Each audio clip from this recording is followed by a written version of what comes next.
షేక్ అన్వర్ గారి millionaires wealth creation workshop November 20న నిర్వహిస్తున్న ప్రోగ్రాంలో జాయిన్ అవ్వాలనుకుంటే వెంటనే సంప్రదించండి.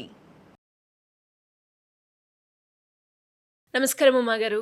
నమస్తే అమ్మా. ప్రతి మాసంలో సంకష్టహర చతుర్థి అనేది రావడం జరుగుతూ ఉంటుంది. కానీ ఎస్పెషల్లీ కార్తీక మాసంలో వచ్చే సంకష్టహర చతుర్థికి ఉన్న ప్రాముఖ్యత ఏంటి, ఇంతకీ ఏ రోజు వస్తుంది, ఆ రోజు కనుక ఎవరైనా కూడా ఉపవాసం ఉంటే వాళ్ళు ఎలాంటి పూజా విధానాన్ని ఆచరించాలి అంటారు? తప్పకుండా అండి. సంకష్టహర చతుర్థి, కొంతమంది సంకటహర చతుర్థి అని కూడా అంటుంటారమ్మా. అంటే కష్టములను హరించేటువంటిది, విఘ్నాలను హరించేటువంటిది, కోరికలు తీర్చేటువంటి వ్రతము, కార్యసిద్ధిని కలిగించేటువంటి వ్రతమే సంకటహర చతుర్థి వ్రతముగా చెబుతూ ఉంటారు. ఇది ప్రతి వారము కూడా పౌర్ణమి ముగిసిన తర్వాత వచ్చేటువంటి తదియ రోజున వస్తూ ఉంటుంది. ఈ కార్తీక మాసం 2025 సంవత్సరము నవంబర్ 8వ తారీఖున తదియ శనివారము సంకటహర చతుర్థి అనేటువంటిది రావడం జరిగింది. సో ఈ యొక్క విశేషత ఏమిటి అంటే, కార్తీక మాసంలో జరగడం, కార్తీక మాసంలో గణపతిని అర్చించడం వల్ల విశేషమైనటువంటి ఫలితాలు ఉంటాయి. అసలు ఎలా ఆచరించాలో స్వల్పంగా లఘువుగా అందరికీ చేసుకునే విధంగా మనం చెప్పుకుందామండి. ఉదయాన్నే సూర్యోదయం కంటే ముందే నిద్ర లేవాలి. మొట్టమొదటిగా పాటించాల్సిందే. నిద్ర లేచిన తర్వాత కాలకృత్యములన్నీ తీర్చుకున్న తర్వాత స్వామికి, గణపతికి నమస్కారం చేసుకోవాలి. స్వామి, నీ అనుగ్రహం పొందడానికై, నాకున్నటువంటి ఫలానా కష్టాన్ని, నాకున్నటువంటి ఫలానా పనిని పూర్తవడానికి కాను, నీ యొక్క అనుగ్రహం పొందడానికి కాను సంకటహర చతుర్థి వ్రతాన్ని నేను ఆచరించుచున్నాను.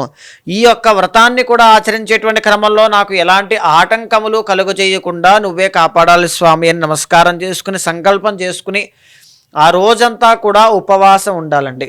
ఉపవాసము అంటే స్వామి యొక్క ధ్యానంలో, స్వామి యొక్క పురాణ పఠనంలో, స్వామి యొక్క విశేషత తెలుసుకునేటువంటి క్రమంలో ఉండాలి తప్ప చాలామంది కాలక్షేపం కోసం వేరే వేరే వ్యాపకాలు చేస్తూ ఉంటారు. టీవీ కానీ ఎవరెవరితోనో మాట్లాడడం, అనవసరమైన చర్చలు చేయడం లాంటివి చేస్తూ ఉంటారు. అది ఉపవాసం గడియలోకి లెక్కలోకి రాదు. మంచినీళ్ళు తాగడం మానేసి అందరితోనూ మాట్లాడుకుంటూ ఉపవాసం అనేటువంటి పేరిట మీరు చేస్తే అది ఒక్క 1% కూడా అది ఉపవాసం అనేటువంటి దాంతో రాదు. బాగా గుర్తుపెట్టుకోండి.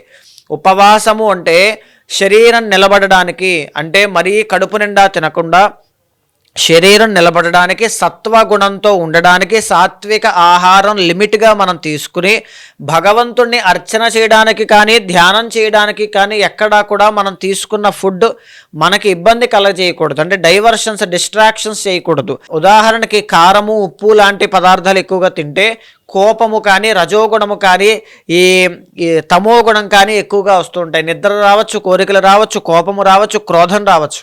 మనం కళ్ళు మూసుకున్నప్పుడు ప్రశాంతంగా గణపతిని దర్శించాలి, ధ్యానించాలి అనుకుంటే సాత్విక ఆహారము కడుపు నిండా తినకుండా కొద్దిగా తీసుకుని, ఆకలి అనేటువంటిది కూడా ఒక డిస్ట్రాక్షనే అవ్వకూడదు. కాబట్టి ఉపవాసం అనే పేరుతో ఆకలేసేస్తుంది అయిపోతే తినేద్దామని పేరుతో అక్కడ ఎలా కుదురుతుందండి?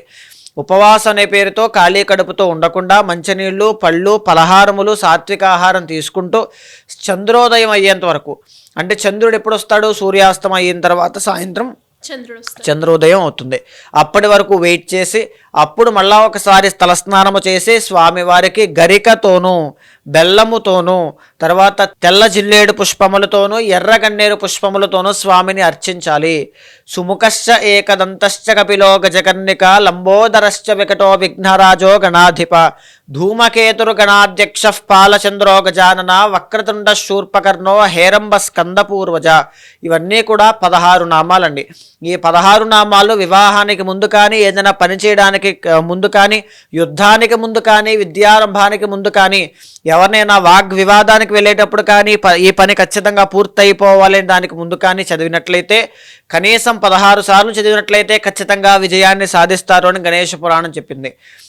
ఈ నామాలు విడివిడిగా కూడా నేను అందించేటువంటి ప్రయత్నం చేస్తాను. ఆ నామాలు కానీ, గణేష అష్టకము కానీ, గణేష సహస్రనామావళి స్తోత్రం కానీ, లేకపోతే గణపతి పంచరత్న స్తోత్రం కానీ ఏదైనా సరే భక్తితో మనసా వాచా కర్మణ కలియుగంలో కలో కపి వినాయక అంటారు. అంటే కలియుగంలో వినాయకుడు అనేటువంటి ఆయన తొందరగా సిద్ధించేటువంటి దైవం అండి.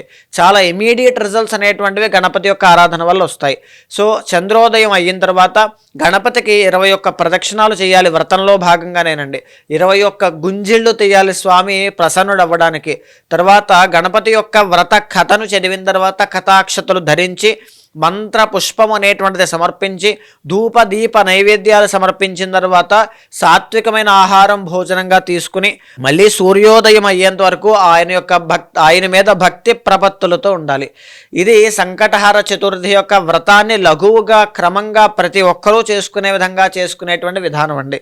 అయితే ఈ సంకటహర చతుర్థి నాడు కనుక ఎవరైనా సరే అప్పుల బాధతో ఇబ్బంది పడుతూ కానీ నూతన గృహం ఇల్లు కొనుక్కోవడానికి ఎన్నో ఆటంకాలు వస్తున్నాయి. రియల్ ఎస్టేట్ ఫీల్డ్లో నాకు కలిసి రావట్లా, నూతన ఉద్యోగ అవకాశాలు కలిసి రావట్లా, వివాహం అవ్వడానికి దగ్గర దాకా వచ్చి సంబంధాలు వెనక్కి వెళ్ళిపోతున్నాయి, సంతానం నిలబడట్లేదు, ఇలాంటివన్నీ ఏమున్నా సరే అష్టద్రవ్యపూర్వక లక్ష్మీ గణపతి హోమం అనేటువంటిది సంకటహర చతుర్థి రోజు సాయంత్రం చేయడం వల్ల ఇంకా విశేషమైనటువంటి శక్తి అనేటువంటిది ఉత్పన్నం అవుతుందండి. ఇంకా అనేక రకాలుగా చెప్పబడి ఉన్నాయండి. గణపతి అధర్వణ శీర్షోపనిషత్తుని పారాయణ చేసి 444 సార్లు అదే రోజు సాయంత్రం హోమం చేయగలిగితే ఈ పని పూర్తవ్వదు అనుకున్నది కూడా ఖచ్చితంగా పూర్తయిపోతుంది.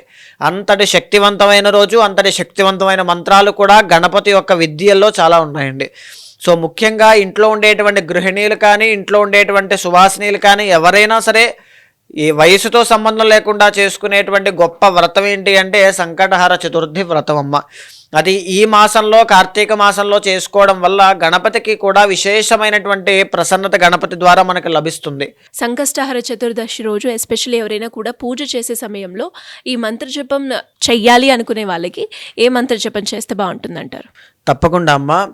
ఈ సంకటహర చతుర్థి నాడు గణపతి యొక్క సిద్ధి, గణపతి యొక్క ప్రసన్నత, ఆయన యొక్క ఎనర్జీ చాలా బాగుంటుందండి.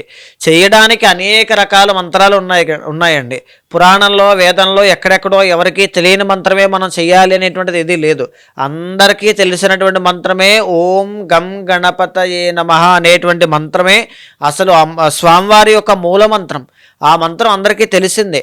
ఆ మంత్రాన్నే 1,00,000 సార్లు 4,44,444 సార్లు జపం చేయండి. ఈ జపం పూర్తయ్యేలోపు అనుకున్న కోరిక ఖచ్చితంగా తీరిపోతుంది. థ్యాంక్ యూ అమ్మ గారు. Thank you so much. నమస్తే అమ్మ.